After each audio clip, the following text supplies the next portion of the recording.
কিশোরগঞ্জ জেলা বিএনপির সম্মানিত সভাপতি, কেন্দ্রীয় বিএনপির সাংগঠনিক সম্পাদক জেলা ফরিদুল আলম, জেলা বিএনপি সাধারণ সম্পাদক মাজহারুল ইসলামের নেতৃত্বে 21টি ইউনিটের পক্ষ থেকে 21 লক্ষ 10 লক্ষ টাকা প্রদান করছেন আমাদের প্ল্যান কমিটির আহ্বায়ক এজেন্ট জাহিদ হোসেনের নিকট 10 লক্ষ টাকা প্রদান করছেন।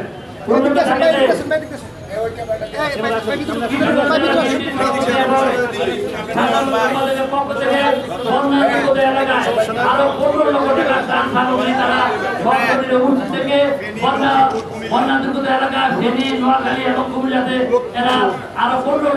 ত্রাণ সামগ্রী প্রদান করেছেন। কেন্দ্রীয় ত্রাণ কমিটির পক্ষ থেকে আমাদের ত্রাণ কমিটির আহ্বায়ক এজেন্ট জাহিদ হোসেনের পক্ষ থেকে কিশোরগঞ্জ জেলার নেতৃবৃন্দকে ধন্যবাদ, অভিনন্দন এবং কৃতজ্ঞতা জ্ঞাপন করা হচ্ছে।